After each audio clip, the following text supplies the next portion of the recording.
கடவுளுடன் காலை வணக்கம்.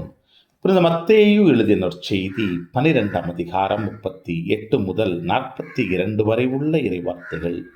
அக்காலத்தில் மறைநூல் அறிஞர் சிலரும் பரிசேயர் சிலரும் இயேசுவுக்கு மறுமொழியாக, போதகரே, நீர் அடையாளம் ஒன்று காட்ட வேண்டும் என விரும்புகிறோம் என்றனர். அதற்கு அவர் கூறியது, இந்த தீய விபச்சார தலைமுறையினர் அடையாளம் கேட்கின்றனர்.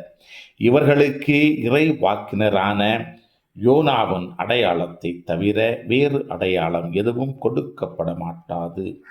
யோனா 3 பகலும் 3 இரவும் ஒரு பெரிய மீன் வயிற்றில் இருந்தார். அவ்வாறே மானிடமகனும் 3 பகலும் 3 இரவும் நிலத்தின் உள்ளே இருப்பார். தீர்ப்பு நாளில் நினிவே மக்கள் இத்தலைமுறையினரோடு எழுந்து இவர்களை கண்டனம் செய்வார்கள்.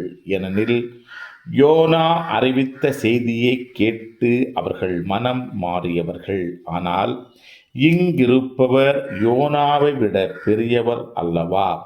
தீர்ப்பு நாளில் தென்னாட்டு அரசி இத்தலைமுறையினரோடு எழுந்து இவர்களை கண்டனம் செய்வார். ஏனெனில் அவர் சாலமோனின் ஞானத்தை கேட்க உலகின் கடை கோடியிலிருந்து வந்தவர். ஆனால் இங்கிருப்பவர் சாலமோனிலும் பெரியவர் அல்லவா? கிறிஸ்துவின் நற்செய்தி. இந்த நாள் இனிய நாளாக அமைய வாழ்த்துக்கள். பல பல பல புதுமைகள், பெருமைகள், இனிமைகள் இறங்கிய நல்ல நாள், ஒரு நல்ல நாள், நம் தேவன் தந்த நாள். இது நல்ல நாள், ஒரு நல்ல நாள், நம் தேவன்